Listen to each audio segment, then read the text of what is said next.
Elena Mañez a estas horas le está dando al teléfono móvil y es lógico porque está coordinando las comisiones. Elena, yo le preguntaba, es que no sé el orden del podcast ahora, bueno, no voy a decir lo que hice antes porque si no igual tengo un desfase, ¿no? Pero he preguntado en alguno de los podcasts qué es un congreso, ¿no? ¿Qué se hace en un congreso, ¿no? Hombre, la gente que viene a los congresos lo sabe, pero ya alguien me ha preguntado qué es el libro, me ha respondido qué es el libro de ruta, ¿no? Y ya he oído en este congreso algunas veces, incluso esta mañana, que es aquellas ideas que finalmente se verán en los presupuestos, que finalmente se verán en un programa político, que finalmente se verán siendo aprovechadas por la ciudadanía. Lo que decíamos anoche, ¿estuviste esa noche en el Ágora? Estuve ahí, sí. ¿Te acuerdas que hablamos de la felicidad? Sí. ¿Se procura felicidad? Esa es la razón de ser del Partido Socialista, porque cuando hacemos política para la gente, y es política para hacer feliz a la gente, para reducir esas desigualdades, para que haya más empleo, para que haya más oportunidades, para construir una mejor sociedad, y eso al final contribuye al bienestar común y por lo tanto a la felicidad de la gente. Cuando subimos las pensiones, los pensionistas y las pensionistas son más felices. La pena es que el Partido Popular acaba de votar precisamente en contra de esa subida y lo que ha hecho es infelices a los pensionistas de este país. ¿Hay un cabreo? Un cabreo, es decir, mi madre cobra una pensión no contributiva porque, bueno, se dedicó a criarnos, sí, claro, y no desarrolló nunca en el ámbito laboral, ¿no? Sí. Pues claro, eso le supone que mi madre iba a subir un incremento del 9% de las pensiones y ahora no lo va a tener.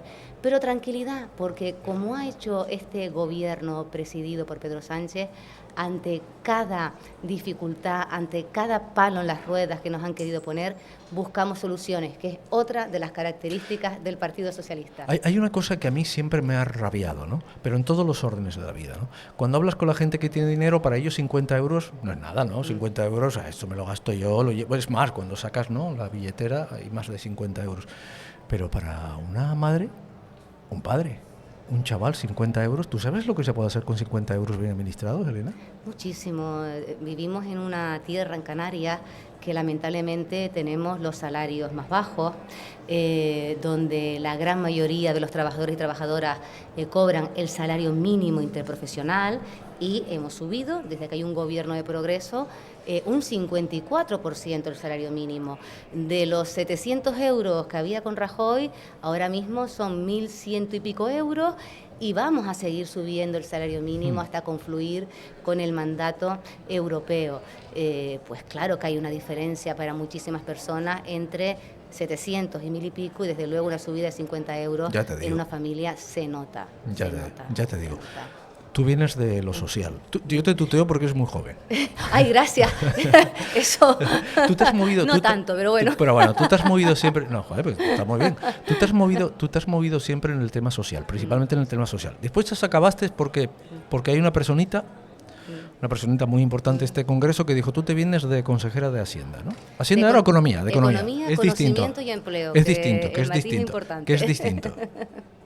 Conocimiento y empleo. Sí, señor. Agüita. Pero venías de ese campo. ¿Quizá ese perfil era el que te hizo humanizar esa consejería? Yo siempre digo que lo social lo es todo. Al final, cuando tú tienes una mirada ante cualquier realidad, aportas esa mirada. Y cuando tienes una mirada social, pues lo aportas a la economía, lo aportas a la innovación y lo aportas, por supuesto, al empleo. Yo creo que ese bagaje, esa experiencia, pues me ayudó a poner ese otro enfoque, la capacidad de diálogo, porque al final la consejería, esta es una consejería de mucha interlocución, de mucho diálogo social, con las patronales, con los sindicatos, ¿no? Y también venir de un ámbito donde la empatía, la cercanía, pues forma parte natural, ¿no? En la forma de trabajar, yo creo que también ayudó. Fue un reto fantástico, porque además fue en pandemia.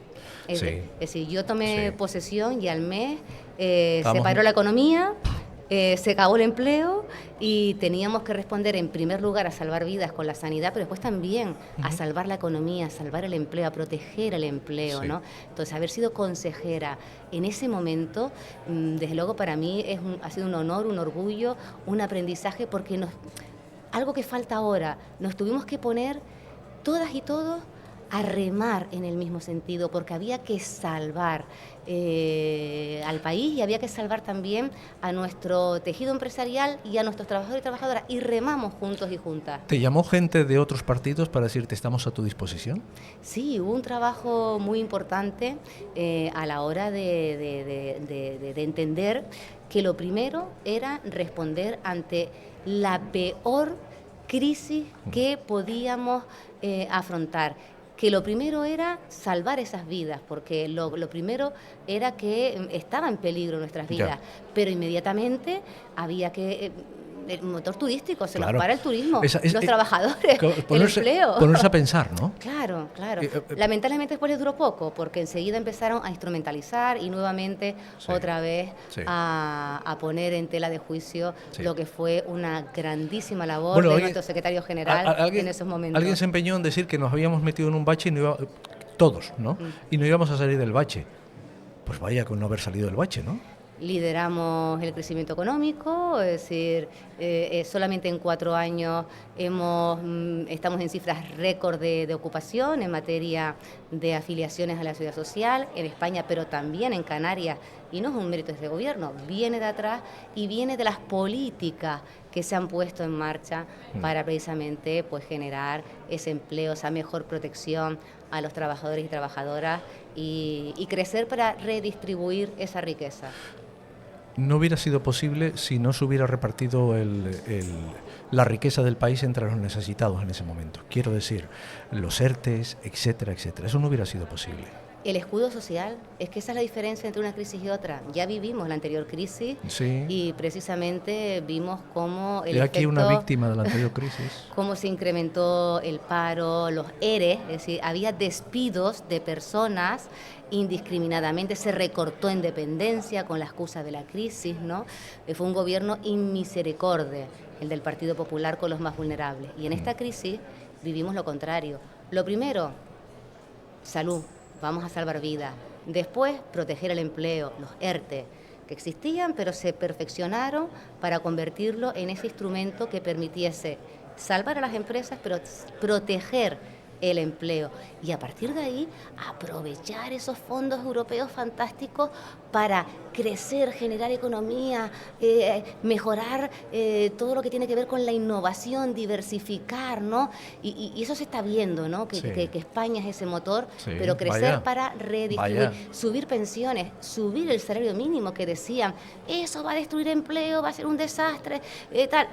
Pues ahí está el resultado. Hay gente que sabe mucho de economía, muchos periodistas, muchos periódicos conservadores que saben de economía, muchas revistas especializadas conservadores que saben de economía, deben saberlo porque son la Biblia cada mañana que leen los liberales, que dicen que España es un ejemplo a seguir, ¿eh? A seguir. Lo está diciendo la prensa conservadora. Fíjense en España que es un ejemplo a seguir, ahí donde habita el demonio, ¿no? Exacto.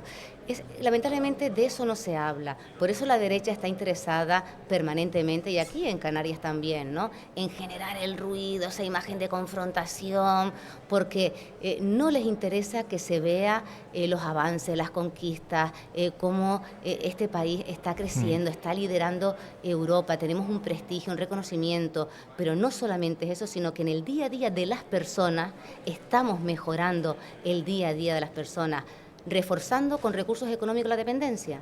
Y aquí en Canarias, lamentablemente, hemos tenido los peores datos en 2024.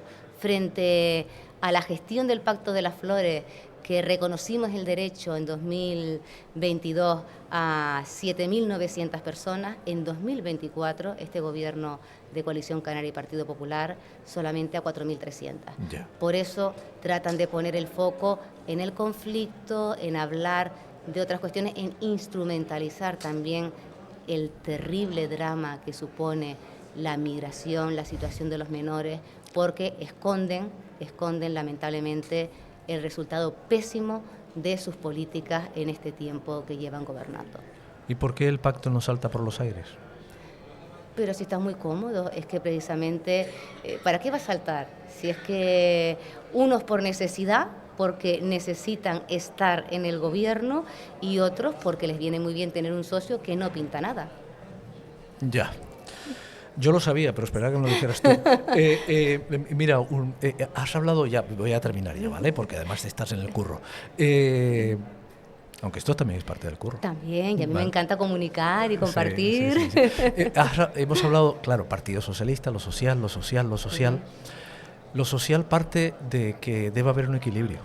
Lo social, ¿no? Lo entendemos así. Lo social parte de que tenemos que estar con los más débiles. Pero lo digo desde el punto de vista periodístico. Yo creo que anoche intenté decir, no sé si se me entendió, que yo me metí en este oficio porque entusiasmado como todo el mundo, pero después me di cuenta que podía hacer muchas cosas por la gente más débil, ¿no? Darle voz a la gente más débil. Y eso es lo que siempre he intentado. A veces me lo han impedido, pero lo he logrado. Siempre hemos buscado, ¿no? Como se hacía en aquella etapa del régimen en la que se hablaba en clave, ¿no? Algunos periodistas hemos tenido que trabajar incluso en democracia con claves. Entonces, lo social es eso, el equilibrio. Lo social es estar siempre al lado del más débil. Estar con las personas y acompañarles en todos sus procesos y generar más oportunidades y generar más y mejores oportunidades en todos los ámbitos para poder precisamente invertir ese esfuerzo en quienes más lo necesitan. Hay que crecer para repartir esa riqueza, no entre los que más tienen, sino precisamente entre los que menos tienen. Eso es lo que nos hace una mejor sociedad. Cuando tú puedes precisamente aportarle a esas personas, esa para mí es la razón de la política. Esa es la política, precisamente, y ese es el honor de poder estar en política y militar en el Partido Socialista Obrero Español, que es poner tu granito de arena para mejorar la vida de la gente, poner todo lo que está en la mano de todas las personas que hoy están aquí, que comparten este proyecto y las que no están, porque creemos de verdad que se puede mejorar la vida de la gente. Por eso estoy hasta las narices de que me digan que todos los políticos son iguales.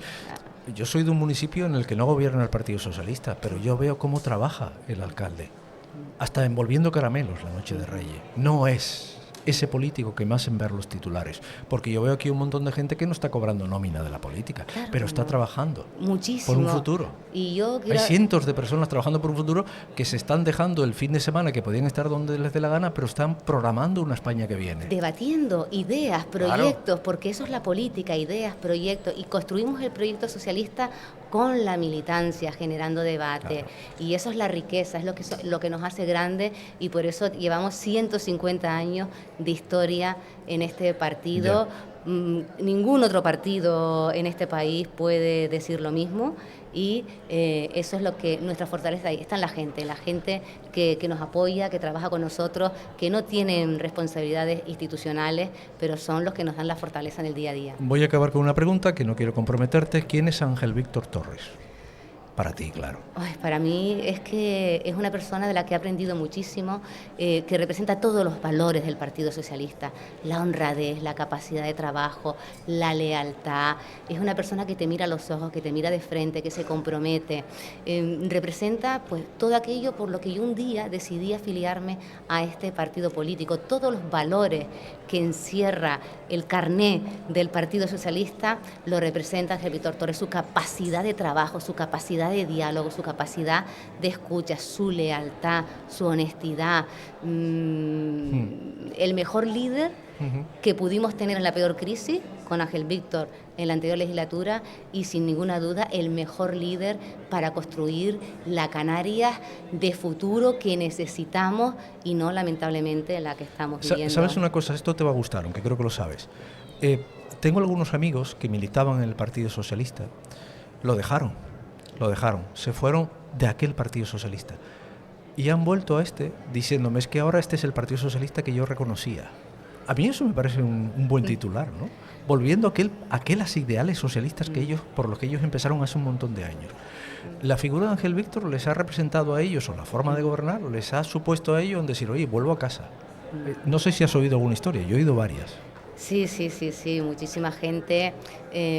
Yo recuerdo, ¿no?, en pandemia, en mi propia familia, que decían, es que cuando sale Ángel Víctor por la tele y nos cuenta lo que está pasando, dice, yo respiro tranquila, estoy deseando que salga, porque esa capacidad de comunicar, que la gente lo entienda, esa cercanía, él transmite en primera persona, por supuesto, sí, pero tiene esa capacidad de llegar a todas y cada una de las personas independientemente de su ideología. Fíjate, sí. Y mi familia dormía más tranquila después de escuchar las declaraciones de Ángel Víctor España. Decía, bueno, si él lo dice, ya yo me quedo más tranquila, porque es honesto, dice lo que tiene que decir cuando lo tiene que decir. Por lo tanto, todo este ataque inmisericorde, falso, que lo que busca es destruir a la persona porque no son capaces de hacerlo en las urnas, quieren hacerlo con la mentira, con la falsedad, pero no lo van a conseguir porque Canarias conoce a Ángel Víctor, Canarias le dio su confianza, se la sigue dando y tiene a todo el partido detrás para apoyarlo y decirle que bueno, yo siempre lo digo, por pocas personas pondría la mano en el fuego, por Ángel Víctor Torres la pondría 1 y 1000 veces. Pues punto y seguido. Muchas gracias, Elena. Muchísimas gracias. Un abrazo. Feliz Un abrazo. Congreso. Feliz Gracias. Congreso. Gracias. Hasta luego.